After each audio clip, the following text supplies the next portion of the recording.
Bueno, vamos a empezar.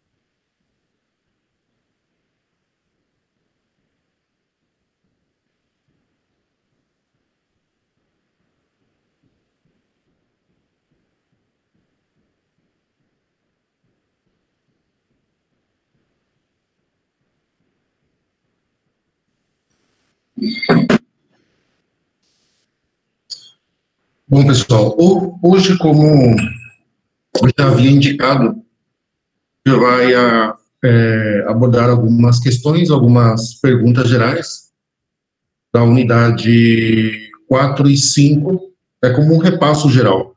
Então, hoje nós não vamos ter, assim, tipo, não vamos ter conteúdo novo, tá? Eu não sei se nesse grupo tem algum aluno que ainda não enviou o trabalho. Infelizmente, aí a UCP liberou, né, para estender um pouco mais os prazos. Não estou de acordo com isso, mas se alguém falta enviar o trabalho, eu vou habilitar depois na plataforma para que vocês possam enviar. Pode ser?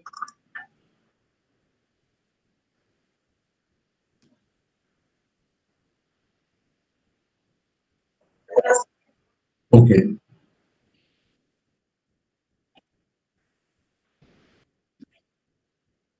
Ah, tá. Se todos enviaram, tá tudo certo. Muito bem.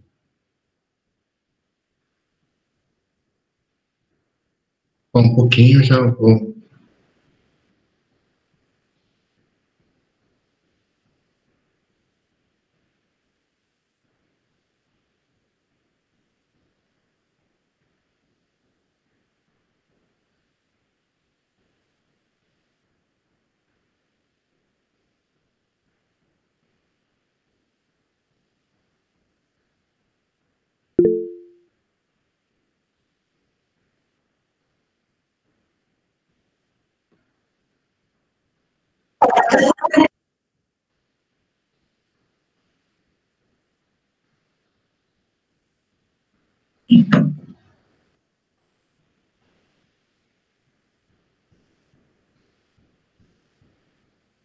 Mas não é só.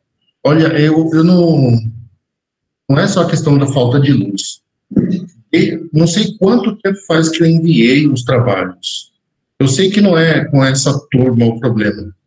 São, assim, alguns alunos de outras turmas que sempre, todos os semestres é assim. Sempre tem um, dois alunos que não entregam, e aí ficam dizendo que é por causa da luz, que é por causa disso, que é por causa da internet, mas na verdade tiveram, assim, muito tempo para fazer o trabalho. Eu acho um pouco injusto isso, que tem alunos que se esforçam, que envia a tempo, e por causa de outros alunos que não se preocuparam, e aí por causa desses alunos tem que estender mais aí, né, a entrega de trabalho. Sim, é de outra turma. Eu não acho justo não, mas fazer o quê, né? Mas tudo bem. Então vamos aqui. Hoy vamos a abordar las unidades 4 y 5 para ver um pouco aí algumas perguntas, analisar. Inclusive, eu enviei lá no grupo dos delegados para que vocês enviem as perguntas, para que vocês façam as perguntas, assim a gente possa esclarecer as dúvidas nas aulas, né? Só que aí ninguém enviou nada, e esse é outro problema também. Eu espero que os alunos perguntem. Eu não quero que vocês perguntem no dia da prova, quero que vocês perguntem antes, né, para que a gente possa esclarecer as dúvidas. que no dia da prova não é para perguntar. Tem alunos aí que ficam perguntando perguntas tão óbvias, não sei se é dessa turma ou de outra turma, e realmente assim fica uma situação chata, porque parece que são alunos que nunca se conectaram nas aulas, nunca estiveram, nunca ouviram nenhuma explicação. Tá? Então, peço desculpas para aqueles alunos que sempre estão, que acho que não é o mesmo caso de vocês, né? De outras turmas. Vocês não estão tendo aí a slide, né?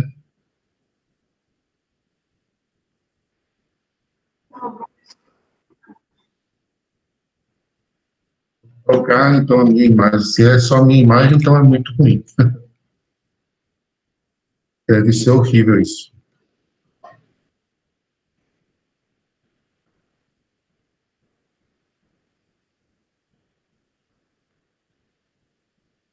Eu não gosto de paternalismo na relação, assim, professor-aluno. Eu gosto que o aluno supere o professor, que o aluno pergunte. Mas, não sei. Às vezes não dá para facilitar tanto assim para o aluno, né? Essa é a minha visão. Bueno, entonces vamos para a pergunta número 1. Eu quero que vocês leiam bem, né? E aí vocês me respondam qual é a resposta correta a essa pergunta específica.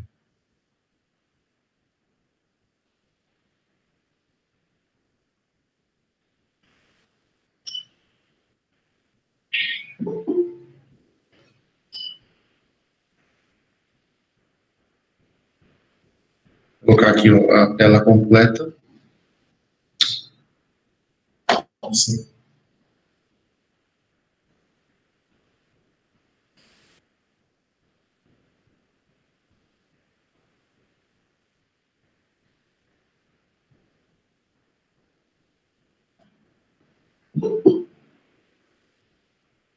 Beneficência. Só que aí pergunta por quê, né? Aí vai ter que fundamentar. El fundamento ético de la oposición al rechazo del tratamiento por parte del paciente en la ética moral clásica es ¿por qué que hay beneficencia?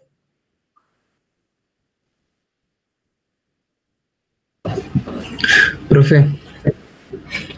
Sí. Yo puse beneficencia porque capaz que sea para bueno, como dice, beneficencia para un bien del paciente, para que ese tratamiento pueda traer un bien al paciente. Exacto. Así mismo es. Entonces, el fundamento ético para la oposición al rechazo del tratamiento de la moral clásica es beneficencia, es hacer bien al paciente. Porque el que tiene la condición, la posibilidad de hacer el bien, es el médico. Entonces, el paciente no puede rechazar el tratamiento. A eso se refiere, muy bien. La pregunta número 2 dice, la palabra clínica viene del griego klini y significa, ¿qué significa clini en griego? ¿De dónde viene la palabra clínica? Victoria dice A. ¿Y qué es el lecho?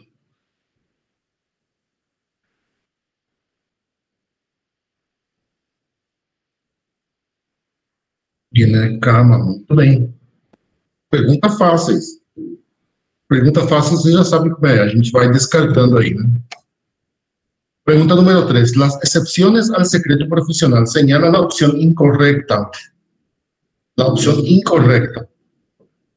Dice, cuando se declare ante organismos sanitarios competentes en caso de enfermedades infectocontagiosas. Coloca aquí. Ahí.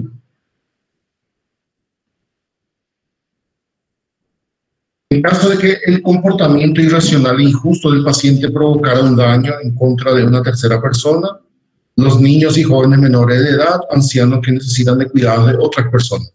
Entonces, ¿cuál es la opción incorrecta ahí con relación a las excepciones del secreto profesional.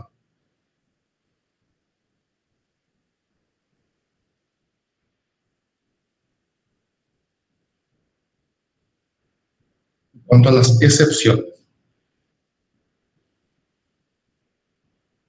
Todo mundo, Guilherme fala B. Jefferson B.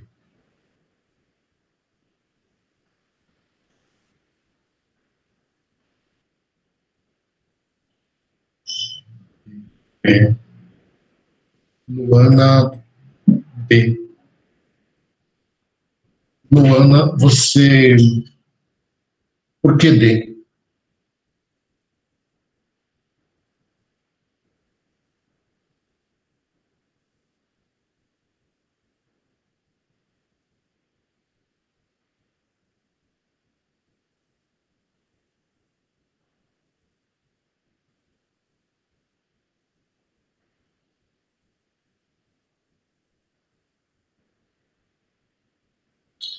Muito bem, então, na verdade, essa pergunta, a opção incorreta é a D. A é a opção correta, né? Hay una excepción al secreto profesional cuando, por ejemplo, algún organismo sanitario llame para declarar, ou el Ministério Público, tá? Ou no caso de um juiz, por exemplo, que você tem que dar algum tipo de declaração, você não pode mentir para o juiz, não é nem para o juiz, é para a justiça. Nesse caso, não cabe o segredo profissional.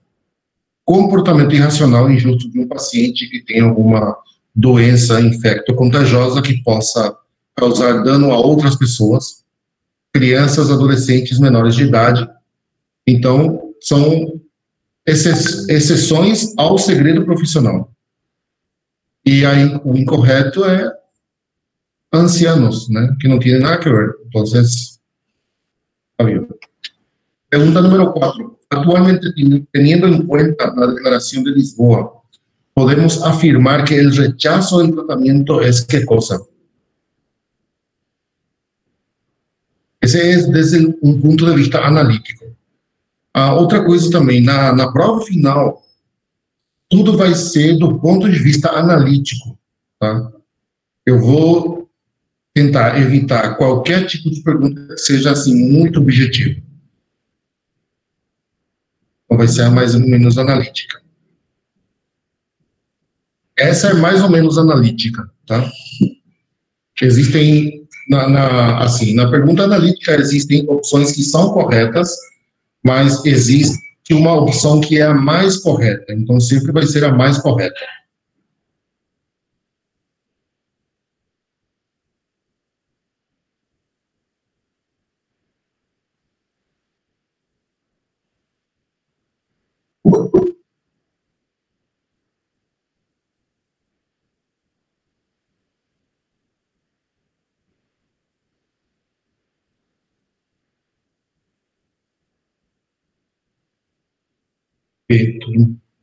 Profesor, sí.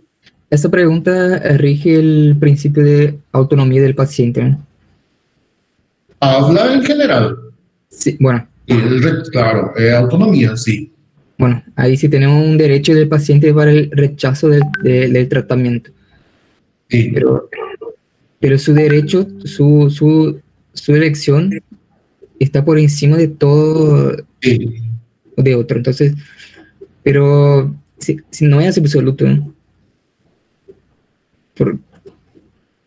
Sí. Porque se hace daño a terceros, entonces... Claro. Entonces, la respuesta correcta, ¿cuál sería? ¿La C o la D? Doutor? Oi? Sim, te escucho. Eu fiquei com um pouco de dúvida nessa, porque, na minha opinião, a dela entraria, de certa forma, na C, porque as limitações tornaria não ser absoluto, de certa forma. Claro. Então, gera uma dúvida, na minha opinião, né? Que, de certa forma, se a gente levar no critério de ter algumas limitações, tornaria não absoluto. Sim. Claro. Mas o problema, sabe qual que é? Que você tem uma opção que fala não é absoluto e outra fala que ela tem limitações. É como se fosse uma espécie de, como é que eu posso dizer? De gradação, né? Existem graus. Ou seja, hoje em dia, podemos afirmar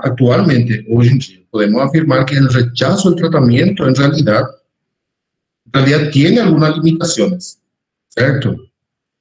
Só que essas limitações, na verdade, se não tivesse a opção C, seria a D. Okay, pero realmente no es absoluto. El derecho del paciente al rechazo del tratamiento no es absoluto, porque hay, por ejemplo, la cuestión de la ley, né? Quando existe uma pandemia, quando existe alguma lei que obrigue o cidadão, né? Vacinas, por exemplo, você não pode rejeitar uma vacina, então não é absoluto. O direito do paciente à rejeição do tratamento também tem algumas limitações, mas na verdade não é absoluto. Entende? Então aí a opção realmente seria a C. No es absoluto. Porque no es absoluto, es más que decir tiene limitaciones. ¿Entienden? Não sei se dá para entender, ou complicou um pouco. Se você tirar a opção C, não é absoluto, aí sim, com algumas limitações, seria a resposta correta. Sim. Eu posso dizer que é um direito do paciente, pero é relativo? Não absoluto, mas claro, relativo. Sim, relativo, sim. Exatamente. Você pode mudar. É um direito, mas é relativo. Só que quando você fala é relativo, é a mesma coisa que não é absoluto, né? É a mesma coisa, sim. Entendem?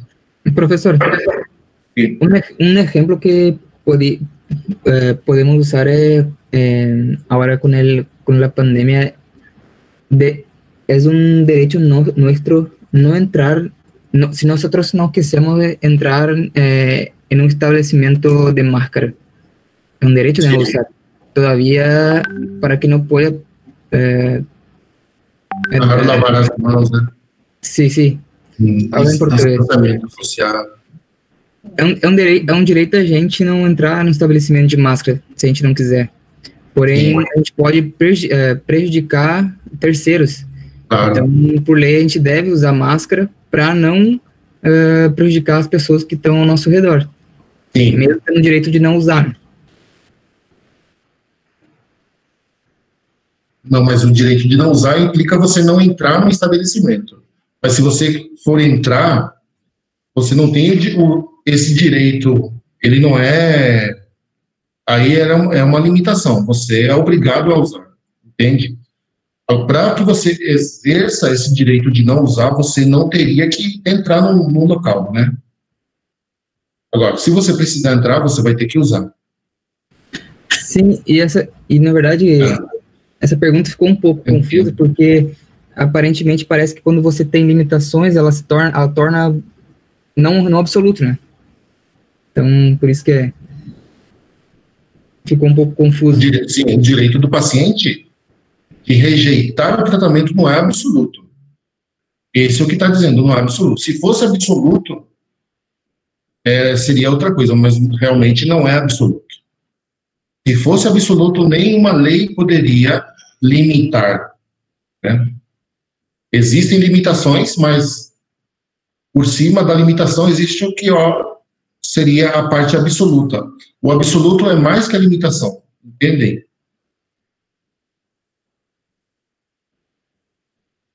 Ou complicou um pouco?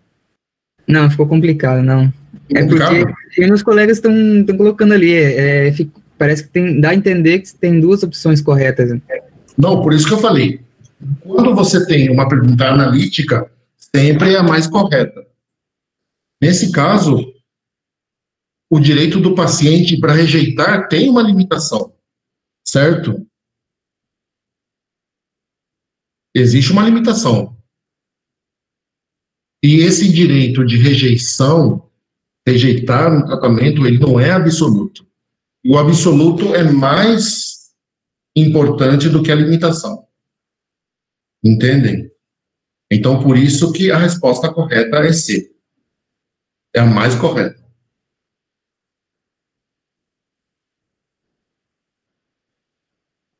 Se não tivesse a opção C, a opção correta seria D.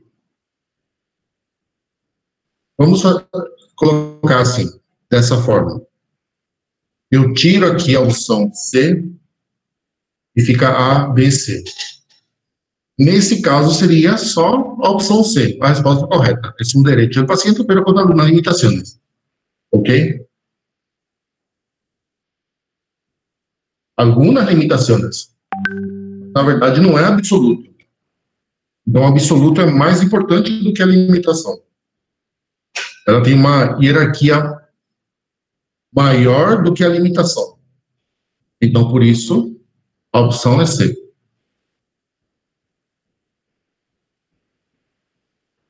Vitória, claro que as duas são corretas. Por isso que eu estou explicando que quando você tem uma pergunta analítica, você tem que responder a mais correta. Sempre tem uma que é a mais correta. Você pode ter as 4 respostas que são corretas, parecidas, mas existe uma que é a mais correta. É a mais importante, por dizer assim. Aqui, a mais importante é que o direito do paciente não é absoluto. Não é absoluto. Essa é a ideia central.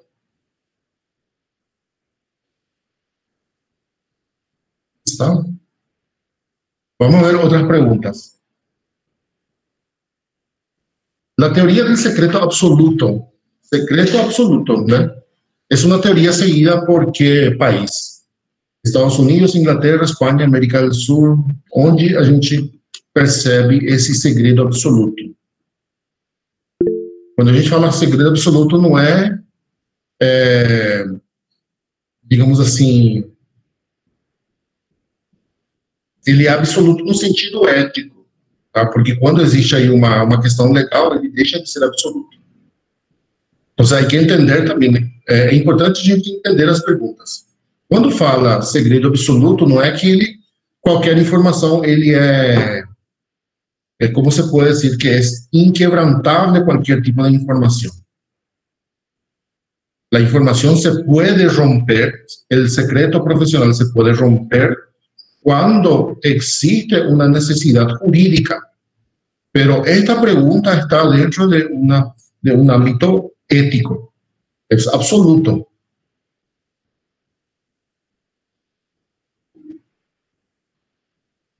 Qual seria aí? Qual é o país que segue isso? Ou a região?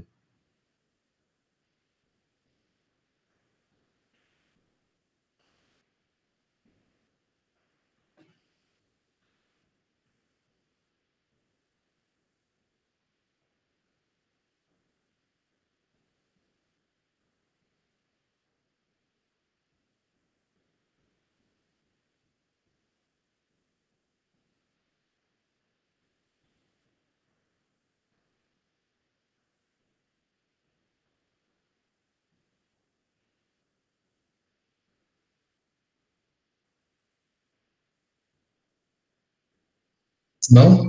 Ninguém arrisca. Teoria del secreto absoluto.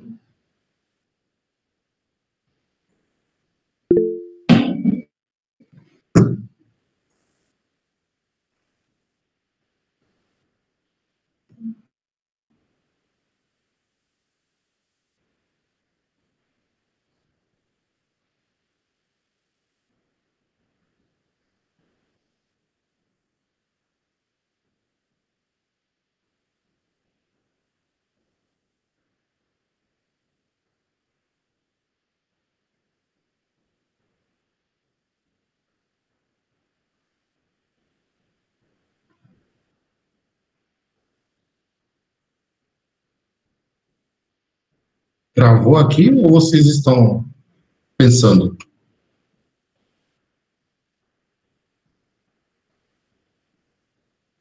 Eu respondo essa? A opção correta é a B, Inglaterra, que segue o segredo absoluto. Teoria do segredo absoluto. Tem a teoria do segredo absoluto, relativo, e tem a teoria do segredo compartilhado, também que nós seguimos aqui na América do Sul. Tá? Pregunta número 6 dice lo siguiente: actualmente, de manera más amplia, se refiere al entorno inmediato del individuo, a lo que ha sido reservado libremente por la persona frente a la posible intromisión de otras personas.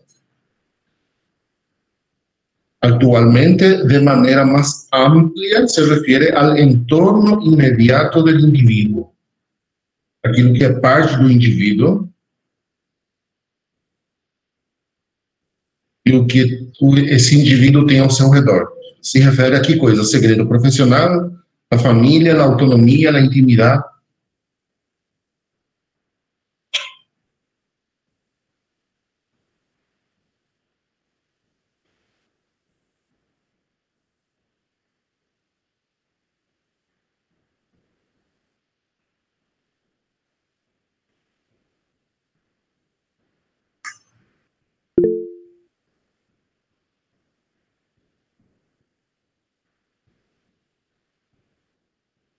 Aqui não chegam as perguntas. C. Guilherme habla C, autonomia. Todos concordam? Esse conceito se refere à autonomia?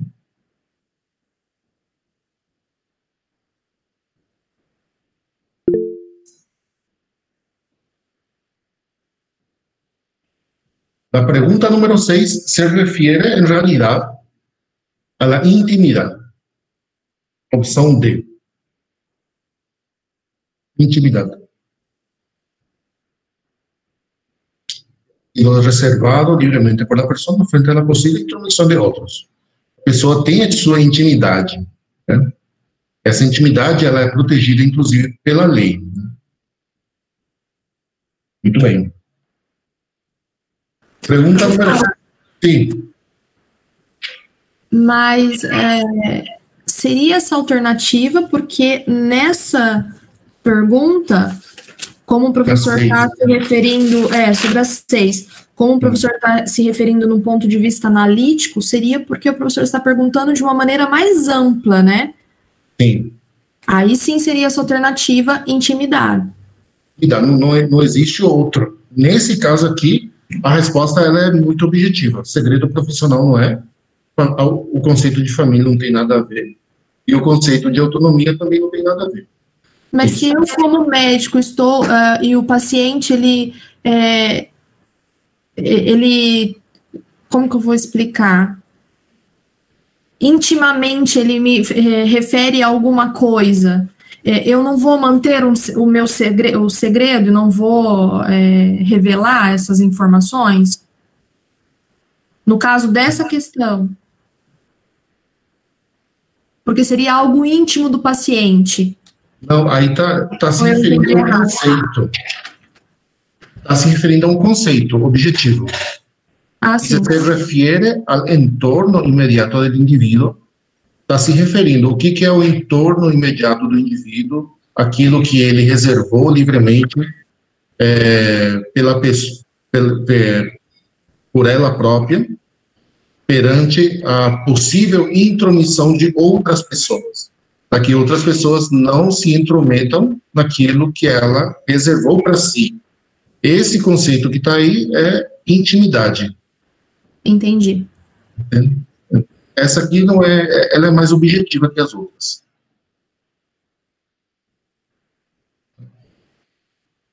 La 7, ¿verdad? 7. Dice la argumentación clásica para oponerse al rechazo del tratamiento. A ver, el médico tiene poder sobre el paciente, la libertad del paciente es limitada, la libertad del paciente no termina cuando el médico actúa, y la libertad del paciente no existe cuando hay tratamiento médico. Qual é a argumentação clássica? Aqui faltou D. Para oponer-se ao rechazo do tratamento. Quero te apresentar aqui, doutor. Oi? Sua apresentação saiu da tela. Tá?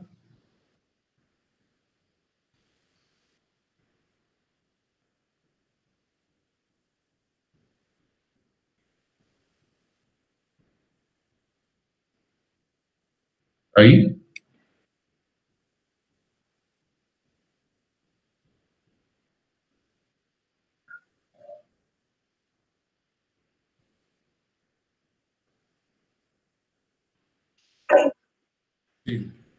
La argumentación clásica para oponerse al rechazo del tratamiento es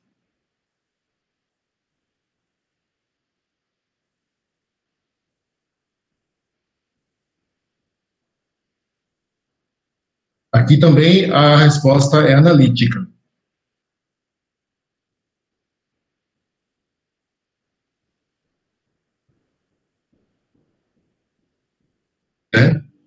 Existem 3 respostas aí que podem confundir, que são parecidas, mas, na verdade, uma só é a correta aí. A gente vai explicar por quê.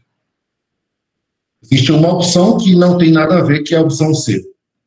Quando diz a liberdade do paciente não termina quando o médico atua, não tem nada a ver, né? É contraditório. Vamos com a opção A. Diz, o médico tem o poder sobre o paciente. A argumentação clássica para opor a rejeição do tratamento por parte do paciente tem a ver a ideia de que o médico realmente tem o poder, né?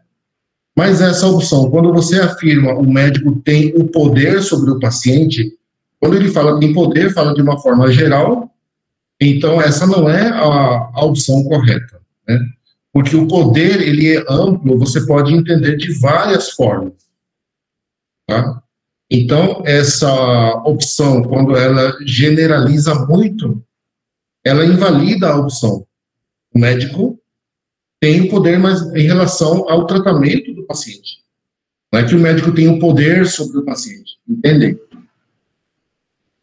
Vamos a ver la opción D. Dice que la libertad del paciente no existe cuando hay tratamiento médico. Quando o médico está tratando o paciente, nessa mentalidade clássica, realmente o paciente não tem praticamente direito a exercer a sua autonomia. Ele não tem liberdade.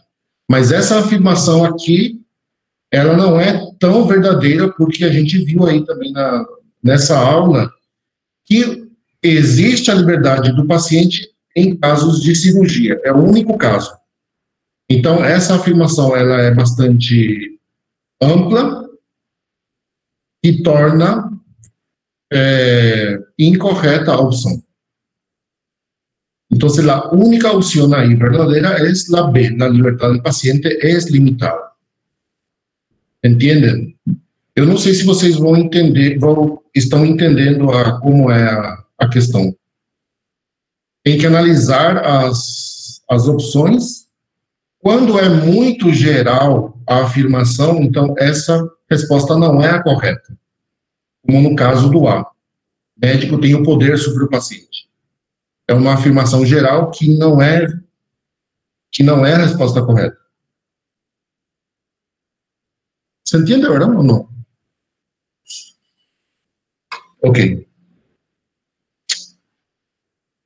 Guilherme é paternalismo. Sim, mas paternalismo é uma coisa. Agora, paternalismo não é quando você fala o médico tem o poder sobre o paciente. Tem o poder somente em relação ao tratamento, né? Sí, profe, pero la letra, sí, yo sé que la letra A no es. Todavía Sí. yo puse como que sería un paternalismo. Si, sí. si fuese la opción no es correcta. Así mismo, sí. El número 8. El valor supremo que el médico debe perseguir, este ya habíamos explicado muy bien, ¿verdad? Que era la dignidad humana, ¿sí? Porque no es solamente la vida, no es solamente la salud del paciente, es la dignidad. Porque o ser humano, ele é um todo, tá? Então, você colabora com uma parte com a medicina. O ser humano, ele é um ser social, é um ser religioso. Então, é a dignidade humana, a qualidade de vida. Ya explicamos. Entonces, creo que no hay drama con esta pregunta. La pregunta número 9 dice, la intimidad. A intimidade é um valor. Intimidade é um valor, mas que tipo de valor é? Ético, ético e jurídico, ele é um valor ético ou ele é um valor relativo?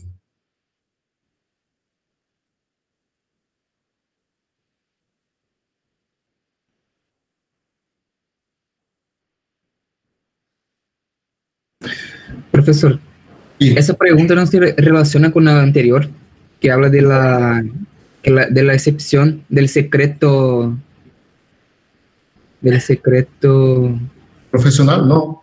Sí. Es más tiene que ver con el concepto de intimidad. Está relacionado con el concepto de intimidad. Sí, que es el entorno del individuo, pero si ocurre alguna excepción, la intimidad puede ser... no me acuerdo la pregunta que era, pero tenía una ahí. Sí. Segredo profissional é algo que tem a ver com a ética. E segredo profissional tem a ver com intimidade. A intimidade, ela é uma questão que a gente encontra nos direitos humanos, encontramos nas constituições, então ele é um valor ético e tem um valor jurídico, tá? Porque ele é protegido pela lei. Então, ninguém, por exemplo, numa consulta, o médico não pode estar gravando, né, e divulgar, por exemplo, a intimidade. A isso se refere. Então, é um valor ético, é também um valor jurídico, mas é ético e jurídico. Entendem? É os dois. Pregunta número 10. La obligación del médico a la confidencialidad constituye. Essa pergunta também é interessante aqui. La obrigação del médico a la confidencialidad. O médico tem a obrigação de manter o segredo profissional. Isso constitui o quê? Um direito, uma obrigação, o pilar da relação médico-paciente, ou é um valor relativo? Acá es la pregunta, la respuesta más correcta.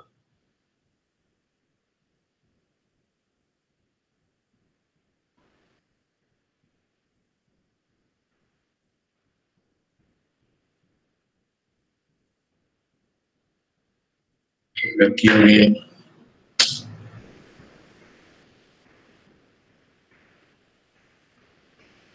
valor relativo. Não é de.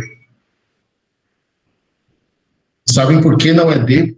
Pelo verbo que está expressando aí, constitui.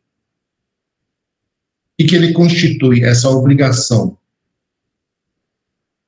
Se eu colocasse aí a obrigação do médico a la confidencialidad é outra coisa. Pero acá dice, la obligación del médico a la confidencialidad constituye. O que ele constitui essa obrigação? Ele não está perguntando o que é. Se ele é relativo, se é um direito. Então, o verbo é importante. Ele constitui o pilar da relação médico-paciente, porque a gente explicou numa aula que essa confidencialidade médica, na verdade, é para que o paciente possa expressar, possa fornecer as informações ao médico. Tá? Então, na verdade, a opção correta é a C, porque constituye o pilar da relação médico-paciente.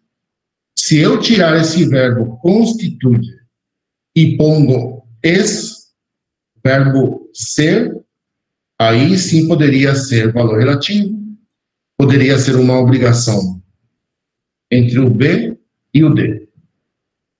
¿Está? ¿Se entiende, verdad? A gente sempre tem que olhar bem assim nos verbos. Constitui. La autonomía prospectiva es un documento preparado por quién. Dice, solo por el médico, solo por el paciente. El médico y el paciente es un documento preparado por el hospital. Essa pergunta é fácil. Analisar isso aqui.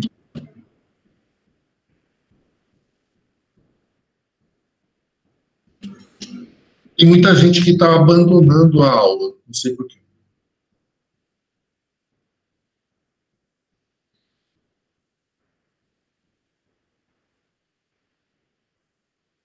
Essa opção... Por que não chega a mensagem assim, no momento?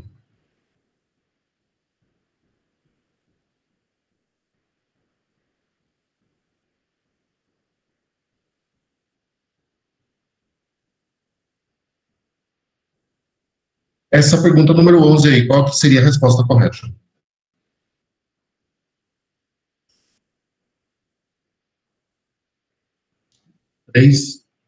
Exato, um médico e o paciente. É preparado pelo médico e o paciente, claro. É a 3. Pregunta número 12. Cuando hay peligro para la salud pública, vamos a ver las opciones. 1, el rechazo del tratamiento igual debe ser reconocido y aceptado. El rechazo del tratamiento no es aceptado. El rechazo debe ser autorizado por ley. El rechazo del tratamiento no es aceptado, pero debe ser excepcional y por un tiempo determinado. Esa opción es a 4.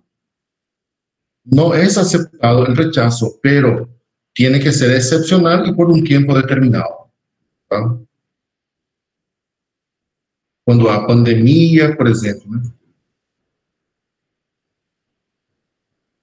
4.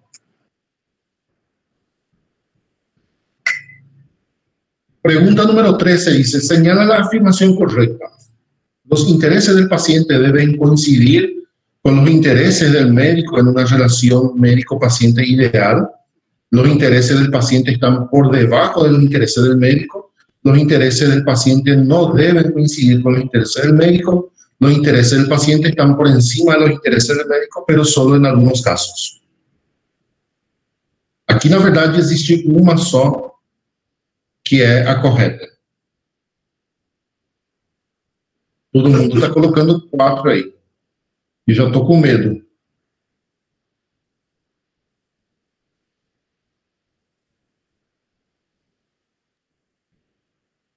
A resposta correta é a número 1. Los intereses del paciente deben coincidir con los intereses del médico, donde en una relación médico-paciente ideal. Qual que é a relação médico-paciente ideal? Onde existe a responsabilidade do médico e a responsabilidade do paciente. É uma relação ideal. Tá? E qual que é o interesse do médico? É fazer bem ao paciente. E você tem os interesses também do paciente, então tem que coincidir. La 4 realmente não é. Porque dice, solo en algunos casos. Solo en algunos casos. Podría ser si no existiese la opción número 1. Que es la más correcta. Cuando dice en algunos casos podría ser, pero tampoco no queda muy claro, ¿verdad?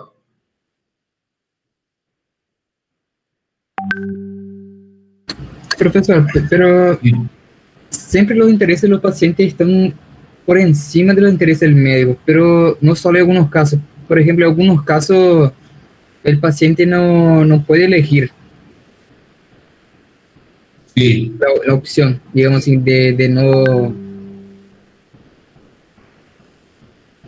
Una opción que pueda, por ejemplo, interferir en el bien de los terceros.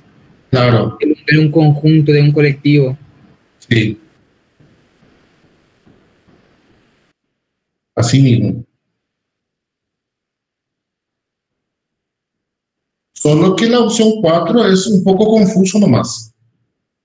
Así, podría ser, pero solo en algunos casos, ¿verdad? Pero cuando tenemos ahí una respuesta más correcta, más concreta, en una relación médico-paciente ideal, los dos coinciden. Los intereses del médico y los intereses del paciente.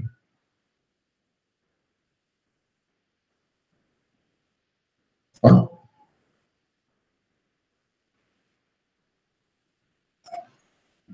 Pero fica complicado, ¿no?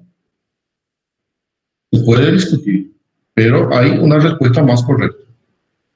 Dice, en caso de huelga de hambre, la declaración de Tokio, esto es, ya sabemos, el médico no debe interferir si la persona es libre y capaz. La opción número 2, no hay problema con esto. La pregunta número 15, el rechazo por parte del paciente se refiere a también tratamientos, estudios, intervenciones, fármacos, todas son correctas, no hay problema ahí. Sí. La pregunta número 16, la primera justificación para el secreto profesional. La primera justificación, o sea, la más importante. El secreto profesional se puede justificar de varias formas. Se pueden utilizar varios criterios. Pero ¿cuál es la primera justificación? Dice, dar confianza al paciente porque exigen los códigos deontológicos, el derecho que tiene el paciente, todas son correctas. La primera justificación es dar confianza al paciente. Muy bien. Sí mismo, la primera. Pregunta número 17. Con relación a los niveles de información a ser protegidas, señala la opción correcta. Cualquier tipo de información sobre la enfermedad, inclusive enfermedades banales. Está dizendo aqui, o que o médico tem que proteger? Quais são as informações a ser protegidas, né? Segredo médico profissional. Cualquier tipo de información sobre la enfermedad, inclusive enfermedades banales. Cualquier tipo de información sobre la enfermedad, pero no incluye enfermedades banales. Cualquier tipo de información sobre la enfermedad, solo algunas informaciones sobre la enfermedad. ¿Cuál es la respuesta correcta? Assim como está na declaração de Londres, não, no Código de Londres. Número 2, exatamente. Pero não inclui enfermedades banales. 18. Para Belchap y Childress existe un nivel físico a ser protegido. ¿A qué se refiere eso? Ese nivel físico, no someter al paciente a contactos físicos innecesarios, no ser observados por personal no necesario, no ser grabados con una cámara. ¿Cuál sería? Número 4. Sí. Muy bien. Es fácil. La confidencialidad profesional debe ser guardada ¿por quiénes? Médicos, enfermeros, auxiliares. Todas son correctas. Muy bien. Dice, la intimidad personal y familiar, así como el respeto a la vida privada, son inviolables. La conducta de las personas, en tanto no afecta al orden público establecido en la ley o a los derechos de terceros, está exenta de autoridad pública. Este texto se refiere a qué cosa: la Declaración de Lisboa, la Constitución Nacional, la Declaración de Madrid o ninguna de las anteriores. ¿Dónde encontramos ese texto?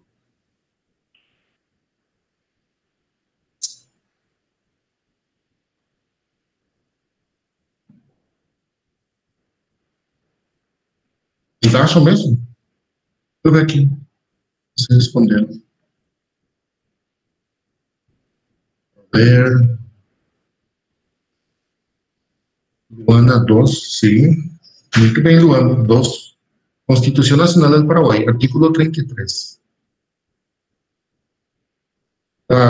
Ese texto está lá. La intimidad es un valor constitucional. Bien. Pregunta número 22 dice, ¿es el que se realiza entre individuos de diferentes especies? Acá se refiere a trasplante. ¿Qué tipo de trasplante? Autotrasplante, heterotrasplante.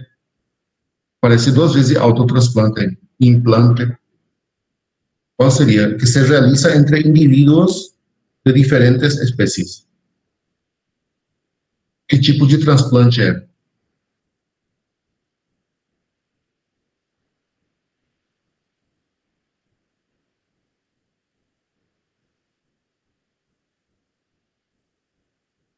El 2, ¿no? Hetero, que también se llama genotrasplante. Muy bien. ¿Quiénes pueden donar órganos? ¿Cuál es el principal requisito? Oye, ¿cuál es el principal requisito? Principal, ok. Mayoría de edad, consentimiento informado, la ley, la ética.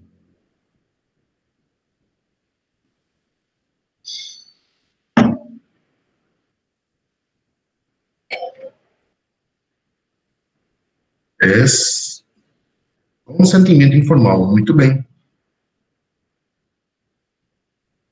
Okay. Pregunta número 24 dice, la institución encargada de realización del trasplante es, ¿cuál es la institución? Ministerio de Salud, INAP, IPS, cualquier hospital público. Qual a instituição onde você pode realizar transplante? Ou a instituição especializada na realização do transplante?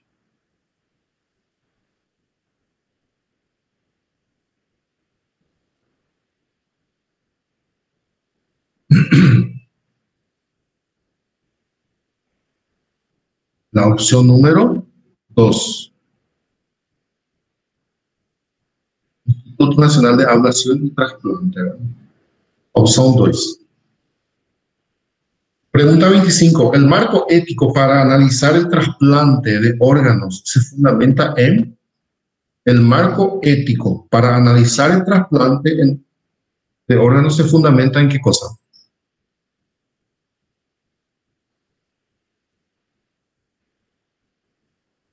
Qual é o marco ético? A referência ética que é utilizada quando a gente vai analisar a questão do transplante de órgãos.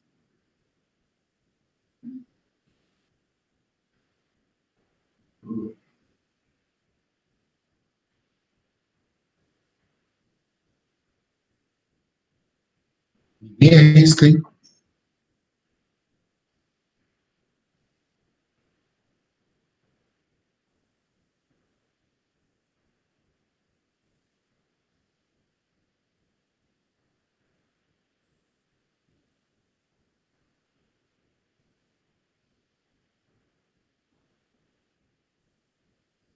Entonces, analizamos el marco ético para, para analizar el trasplante. Es, en primer lugar, las personas no son medios sino fines. ¿Ah? Las personas no son medios sino fines. El fin no justifica los medios.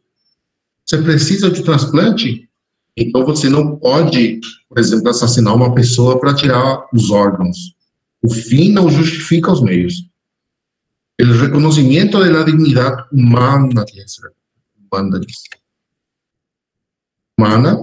de todos, entonces la respuesta correcta es, todas son correctas. ¿Okay? Pregunta número 25. La práctica del trasplante respeta estrictamente el principio de justicia. Esto es, que no habrá discriminación injusta alguna, que se garantizará la igualdad de oportunidades entre las personas a la hora de determinar quién es o quién puede ser donante. Esta afirmación deriva del principio de... Ese es fácil. No está abajo. Principio de justicia, la opción A.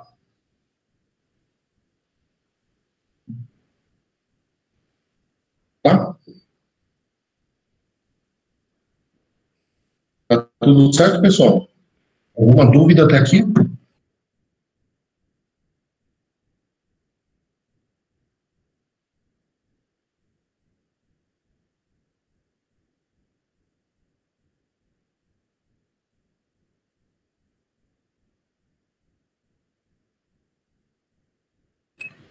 Bien, entonces continuamos.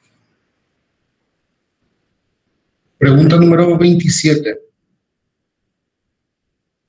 En la práctica del trasplante se debe especificar con claridad y concisión el proceso de determinación diagnóstica de la muerte encefálica y vigilar su estricto cumplimiento. ¿Se refiere al principio de no?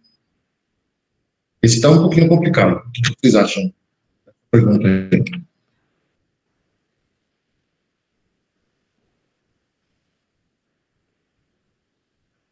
En la práctica del trasplante se deve especificar com claridade e concisión o processo de determinação de morte. Alguém tem que certificar a morte. Tem que ser um médico que não tenha nenhuma relação nem com o doador, nem com a pessoa que vai ser beneficiada. Realmente, isso é não maleficência. Princípio de não maleficência. Ok? Não fazer dano. Pergunta número 28. Repetiu para essa aqui, né? Tem que ser 29 já. Dice, insisten en no tocar el cuerpo de la persona recién fallecida durante 3 días, pues consideran que el proceso de muerte no es instantáneo. Esto vuelve imposible la práctica de los trasplantes. Se refiere al budismo. Claro, budismo. Opción C. Pregunta número 30. El concepto Gotai en Japón hace referencia al ideal de mantener el cuerpo intacto en la vida y en la muerte, hasta el punto de no agujerearse las orejas, hecho que explica por qué en Japón hay bajos índices de cirugía y hay un cierto rechazo al trasplante. ¿Esto es falso o verdadero?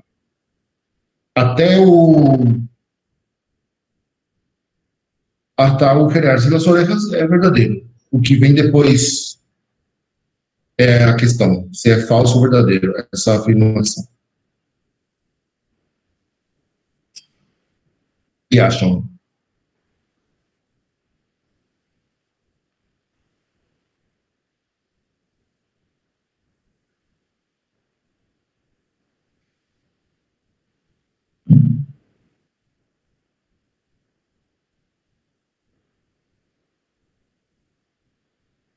Não? Na verdade, a afirmação é verdadeira. Porque esse conceito de Gotai é o fato que explica por que no Japão existe um baixo índice de cirurgia e existe uma certa rejeição ao transplante de órgãos a nível popular, por dizer assim, né? As pessoas rejeitam por esse conceito de Gotai. É verdadeiro. Bien. Pregunta 31. Dice, los países que aceptan la eutanasia son. Esse é bem específico. Vou deixar para que vocês analisem aí a resposta. Qual seria? A, B, C ou D?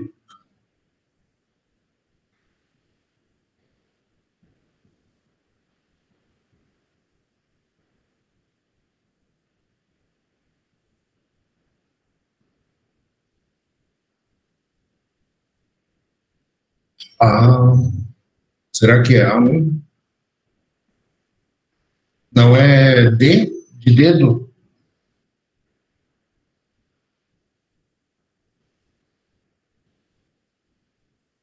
Será D? Em Espanha não tem. Espanha até agora não é legalizado. A resposta correta é A mesmo. Holanda, Bélgica, Luxemburgo, Canadá, Colômbia, Suíça, Estados Unidos, Austrália. Realmente é a opção A. Acertou. Depois errou de novo. La legalización de la eutanasia implica ¿qué cosa? La legalización. El carácter legal es decir que no es delito. El carácter obligatorio. el carácter legal, o sea, la utilización de recursos públicos para su utilización, el carácter no punible del hecho.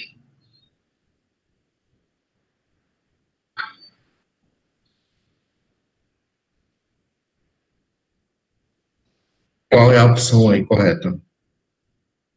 Na verdade, só tem uma opção correta aí. O que significa que algo é legal? Está na lei.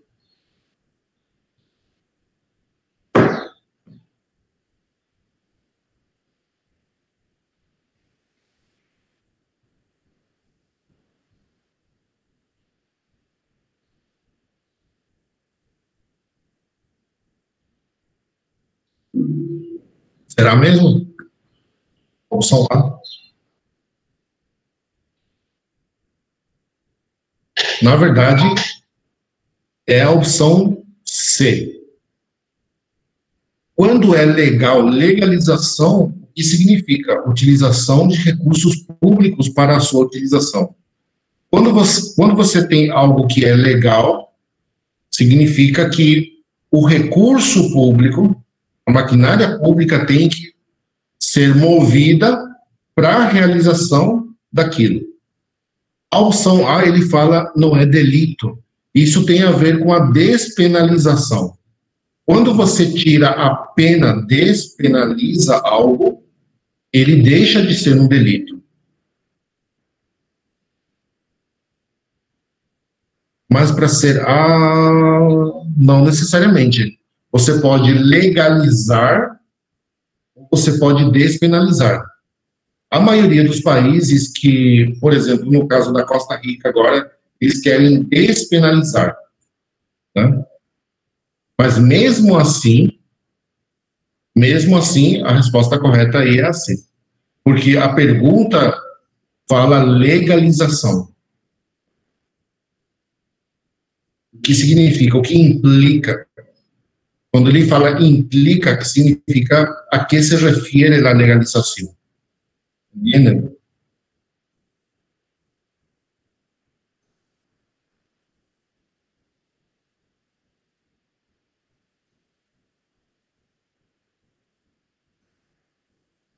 Tá certo? No es la legalización de la eutanasia, sí, sobre la legalización, claro. A pergunta é bem clara. Da legalização da eutanásia. O que significa fazer que a eutanásia seja legal? O que implica isso? Implica utilizar dinheiro público para sua realização. Como no caso da Bélgica, no caso da Holanda, no caso da Suíça, né? Existe um médico que tem um salário, geralmente o que é utilizado para a utilização também é parte do dinheiro público, etc. Né? Professor, mas aí, então seria a mais correta. Não seria somente uma certa. Não, mas aqui na opção não tem uma opção que possa confundir, porque A não é, porque caráter legal não é delito. Aí seria despenalização. O caráter legal implica utilizar o dinheiro público. Isso significa legalizar. Fazer legal, sim. É que o que dá para entender é que a legalização ela acaba sendo um caráter legal passível de que não vai ser punível, que não vai ser punido. Mas isso tem a ver com penalização. Quando você despenaliza, ele deixa de ser um delito. Mas legalização é outra questão, é outra coisa, diferente. A legalização tem a ver com que o próprio Estado faz com dinheiro público. Isso é legal, legalização. A mesma questão com o aborto também. Uma coisa é despenalização do aborto e outra coisa é legalização. Eutanásia. Uma eutanásia, ela pode ser despenalizada. Você pode fazer numa instituição privada, por exemplo, né? mas ela não é legal. Você não pode fazer no hospital público porque não há recurso, não há lei para isso. Mas se é legal, você pode ir em qualquer hospital público e fazer a eutanásia ou o aborto. Isso é legal, a legalização, entendem?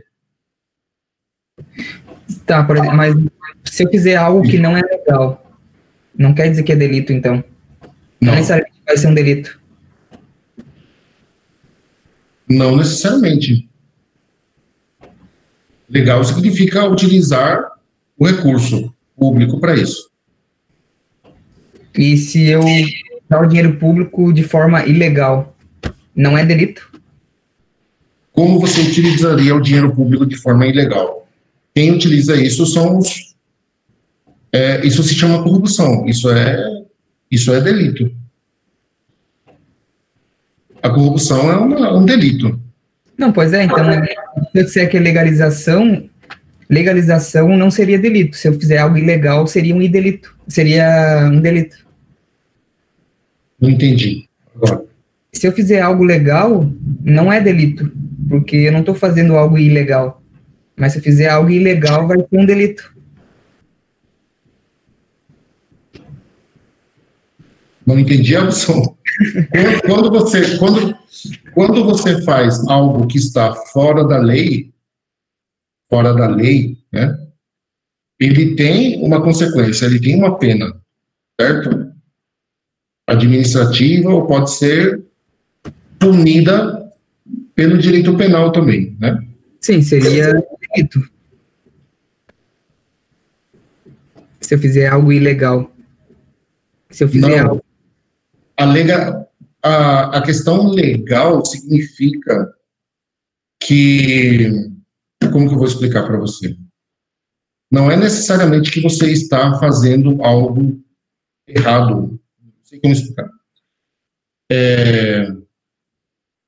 Legal significa que é legítimo. Né? Doutor? Sim. Posso exemplificar com uma pergunta o questionamento do amigo? Sim, pode. Vamos colocar um caso assim. A minha namorada não queria ter o filho. Ela foi numa clínica particular e fez um aborto. Eu fui lá e denunciei esse aborto e denunciei a clínica. Sim. Há uma ilegalidade, um delito, ou no caso, que é mais ou menos próximo, acredito, da pergunta do amigo ali. Sim. Como que seria essa situação perante a lei e a bioética? Obrigado. No caso do aborto, nos países que não estão legalizados e onde existe uma pena quando você faz, né? Como é que eu vou explicar para entender melhor? Professor, Sim. tá, então o ilegal não necessariamente vai gerar uma pena. Simplesmente você vai fazer algo ilegal, só que você não vai ser penalizado por isso. Não, porque quando você fala em pena, ele cai no direito penal, ele tem que ser um crime, como no caso. Os países que não têm despenalizado a eutanásia, é um crime. Você realiza, você paga uma pena por isso, né? Então, a despenalização é quando você realiza e não tem uma pena. A legalização é quando você pode realizar, ele não é um delito, mas você pode utilizar dinheiro público para isso. Entende? Por isso que é legal, hay uma legalização. Ou seja, há uma lei que vai normalizar ou normatizar essa ação. A resposta é a C. Aí. A resposta correta é a C. A não é porque a questão legal, ele não é a questão do delito. O delito tem a ver mais com a questão da despenalização.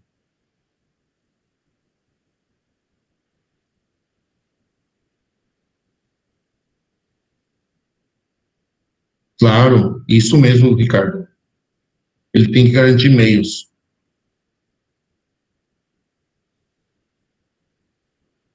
Com a despenalização, ele não tem pena. Mas com a legalização, é o Estado que tem que, assim como o Ricardo está dizendo aí, tem que garantir os meios. E esses meios são garantidos a partir dos recursos públicos utilizados. O Estado não tem outra forma de garantir esses meios, a não ser com recursos públicos. Então, a pergunta vai mais por aí. A legalização implica utilizar dinheiros públicos para a realização da eutanásia. A isso se refere. Professor, sim. Só mais uma dúvida que eu fiquei com muita dúvida nessa, porém, por exemplo, se uma pessoa ela praticar um caráter legal, pode gerar, de certa forma, um delito, mesmo que o comportamento tenha sido legal? Pode gerar um delito?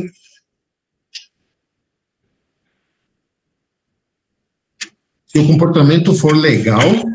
Tipo assim, a pessoa, ela toma uma decisão de praticar algo, por exemplo, e acaba sendo um caráter legal, como foi colocado, porém pode chegar a ser considerado um delito?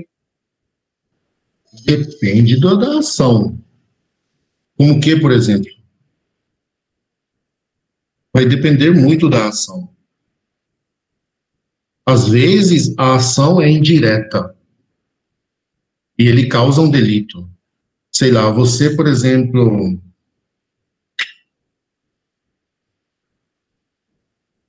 se a sua ação é legal, você fala. Isso. Se pode gerar um delito. Não consigo pensar em um exemplo. Pois é, eu também estava tentando pensar no exemplo, porque a questão A fala, o caráter legal é dizer, não é um delito. Então, se uma pessoa, ela tem, justificando por que ela está errada, por exemplo, eu não consegui achar uma explicação do porquê ela estaria errada. Por isso que eu... A pergunta, vamos de novo, a pergunta é assim, a legalização da eutanásia implica, a palavra implica significa, o que significa isso, né? O que significa a legalização da eutanásia? A opção A está dizendo aqui que é o caráter legal, que não é um delito, tá? Que não é delito, que não é penalizado. Tem esse sentido a opção A, mas essa opção não é, porque o caráter legal, ele não faz referência à penalidade, ele faz referência à utilização do dinheiro público. Porque assim como o Ricardo disse aí, o Estado tem que garantir os meios para a boa realização dessa ação. E a boa realização da ação só é possível com utilização do dinheiro público. Então, a gente tem que focar aqui nessa palavra implica. Implica é a legalização da eutanásia. A que se refere? O que significa isso?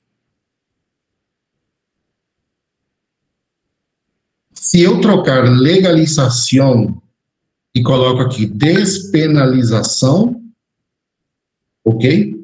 Então, aí a opção correta seria A, porque o caráter seria não delito. Mas aí não seria caráter legal, tem que ser despenalização.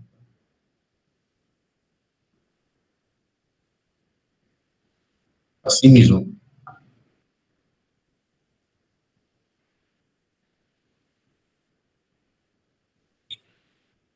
Às vezes fica confuso, né? Essa aqui já percebi que não fica muito claro, não. Vamos para a pergunta número 33. Tenemos todavía tiempo. Dice, el principal problema de la eutanasia, ¿cuál es?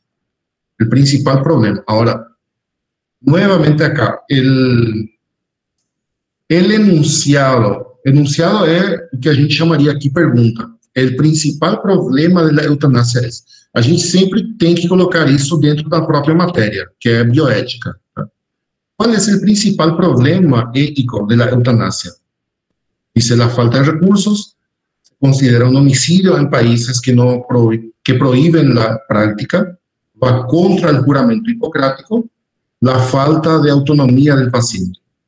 ¿Cuál sería el principal problema? Está diciendo el principal problema.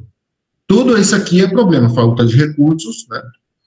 Você pode despenalizar, legalizar, mas você pode não ter recursos. Você pode considerar um homicídio, naqueles países que não é permitido, é homicídio. A falta de autonomia do paciente é um problema. Vai contra o juramento hipocrático também é um problema. Mas qual é o principal problema? Que eu expliquei, acho que foi na aula passada.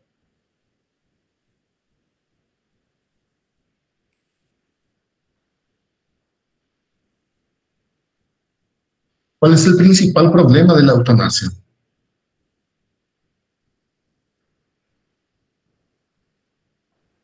Para abordar, para a gente legalizar, para despenalizar, qual é o principal problema? A nível ético. A nível ético. A nível ético. O principal problema, assim como eu expliquei aquela vez, é que o papel do médico não é matar. Então, ele vai contra o juramento hipocrático. O juramento hipocrático, o médico, ele jura defender a vida, salvar vidas, aliviar a dor. Então, o principal problema é se vai contra o juramento hipocrático. Esse é o principal problema. Principal. Os outros também são problemas. Falta de recursos, não há autonomia do paciente, por exemplo, pode ser também. Mas aí está perguntando o principal problema.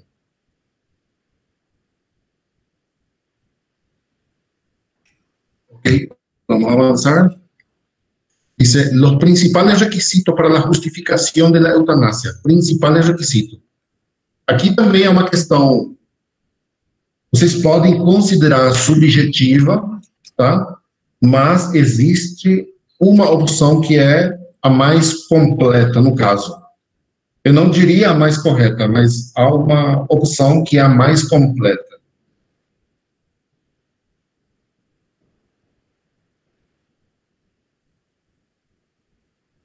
Vou dar uma pausa aqui de 1 minuto, vou deixar para que vocês leiam e pensem aí.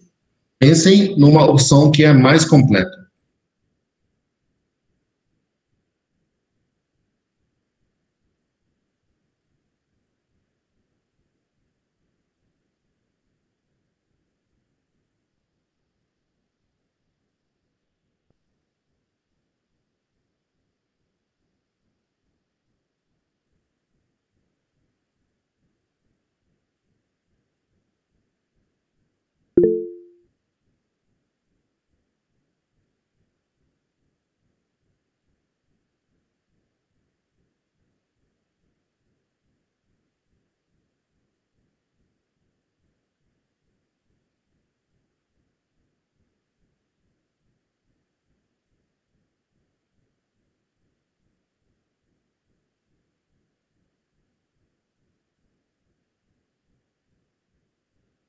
Conseguiram identificar?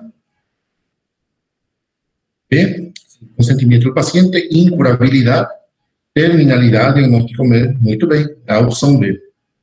Incurabilidade por si só não poderia ser um requisito para a realização da eutanásia, né? Porque você pode não ter cura hoje, mas daqui a 5, 10 anos, sim, né? A terminalidade, sim, é um requisito fundamental. Então, é a opção B. Pergunta número 5, dice, ¿dónde se apoya la neta valoración negativa de la eutanasia? La valoración negativa de la eutanasia. As pessoas que não aceitam a eutanásia. Qual é o fundamento delas? A valoração.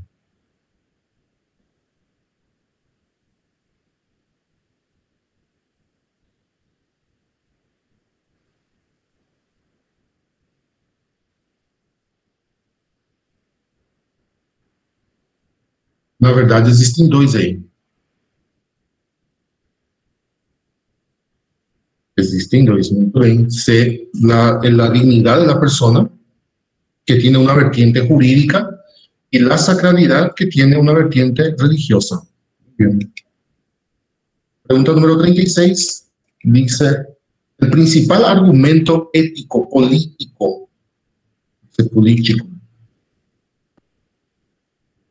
a favor de la eutanasia es principal argumento, principal. La ley y la dignidad del ser humano, la autodeterminación de los ciudadanos, los derechos humanos.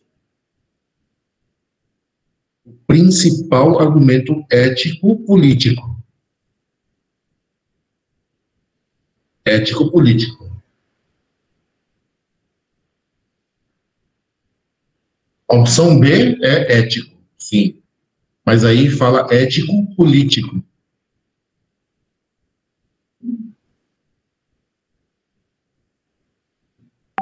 Na verdade, aí é a opção C.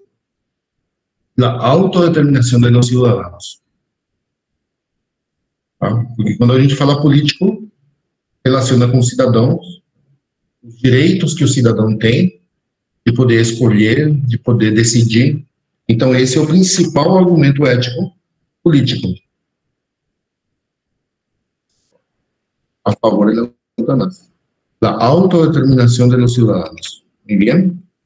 Pregunta número 37 dice, desde el punto de vista analítico, la eutanasia, ¿qué es? Desde el punto de vista analítico, ¿qué es la eutanasia? ¿Es mejor que la eutanasia? ¿Es peor que la eutanasia? ¿Es igual que la eutanasia? ¿O va contra los códigos y las leyes? Do ponto de vista analítico, você vai analisando e você... então, a distanásia é tal coisa, né? Quando você pensa um pouco. Qual seria a resposta aí?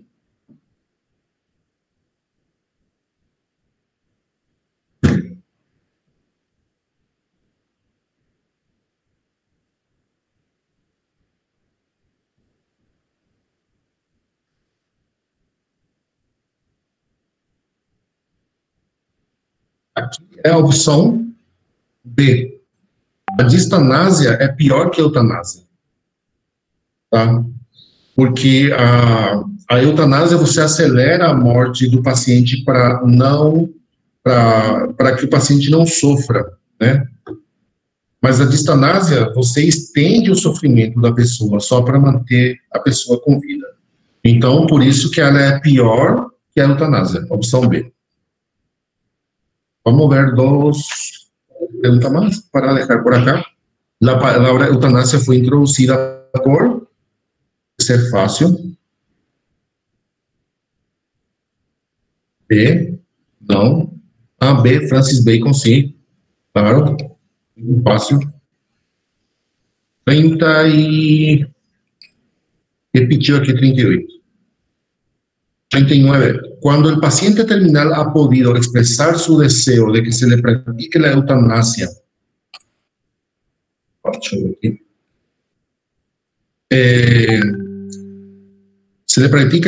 esto se clasifica como autónoma, voluntaria, legal o involuntaria.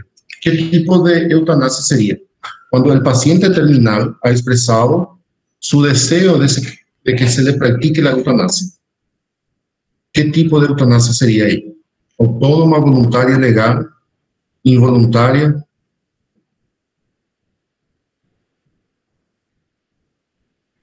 Opção C. Na verdade, é uma eutanásia voluntária. A voluntária é quando o paciente expressa, né, sua vontade, ou pode ser outra pessoa, em nome do paciente que expressou a sua vontade. Isso é voluntária. Autônoma é... A eutanásia autônoma é o que a gente chamaria de suicídio. Alguns chamam suicídio. A própria pessoa tira a sua vida para não sofrer mais, né? Como o caso daquela mulher do vídeo da Espanha, que vocês viram.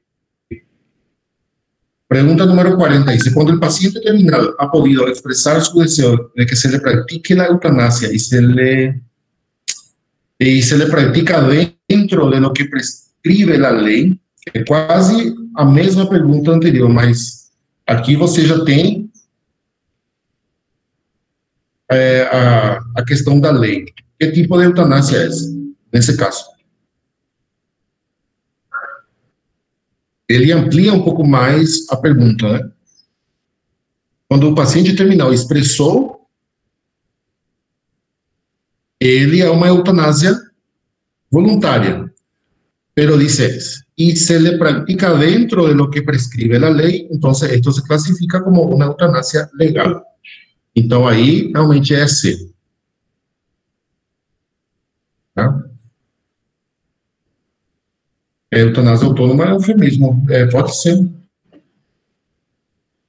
Dice, la eutanasia económica y eugenésica son, ¿qué cosa? A eutanásia econômica e eugenésica são involuntários, homicídios antiéticos.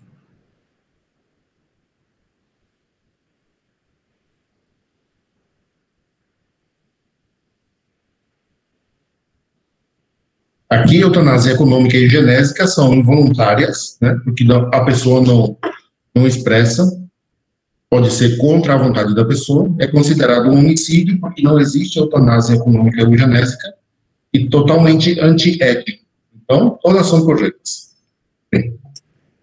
42. Desde el punto de vista ético, la eutanasia que se puede considerar aceptable do ponto de vista ético.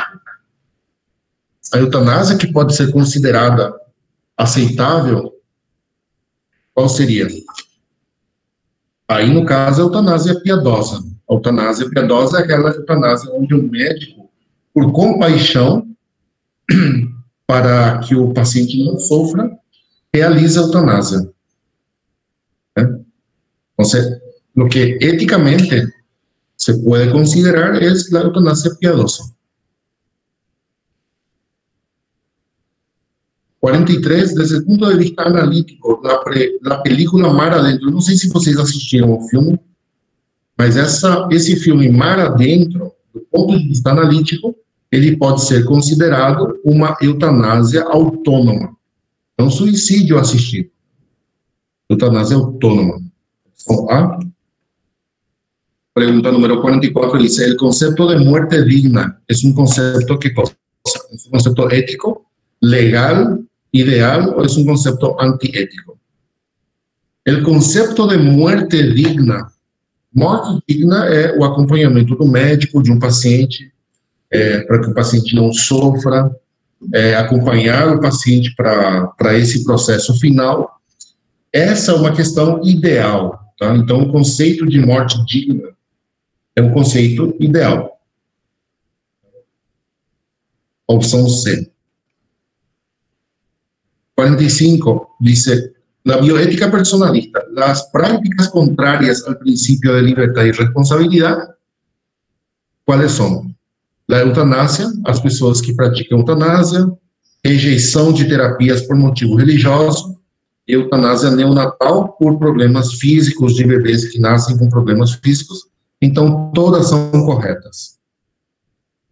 Personalismo é uma filosofia que começou com Emmanuel Mounier, né, aqui, Emmanuel Mounier, da filosofia personalista. A bioética, o personalismo bioético começou com Hélio Screccia. Uno de los principales aportes del personalismo a la medicina es que el personalismo es una filosofía constitutivamente moderna, lo que supone una notable ventaja en los debates contemporáneos, ya que sus estructuras filosóficas responden a esta mentalidad y no necesitan ser adaptadas. Então, ele tem uma linguagem moderna, uma linguagem que dá para entender, não necessita ser adaptada. Y la última pregunta dice, uno de los principales aportes, acho que repetiu a pergunta aqui. Repetiu. Então é isso aí, pessoal. Algumas das perguntas que podem cair nas provas, uma forma de fazer uma revisão, um repasso geral. Não sei se há alguma pergunta, alguma dúvida até aqui.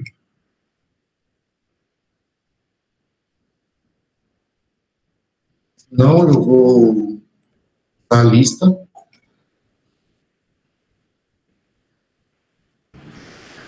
Professor. Sim. Semana que vem você vai dar aula através das perguntas que a gente enviar para você, os repassos que a gente quer. Sim, não tem problema, claro. Vocês podem ir fazendo perguntas, escolhendo, a gente pode fazer uma aula sobre isso, sem problema. Ou repassar um assunto específico. Claro, sim, depende de você. Aí vocês me enviam as perguntas para compartilhar com todos, sem problema. Certo, obrigado. Vale. Então tá, pessoal. Boa semana para vocês. A gente se encontra aí na próxima segunda-feira. Tchau, tchau.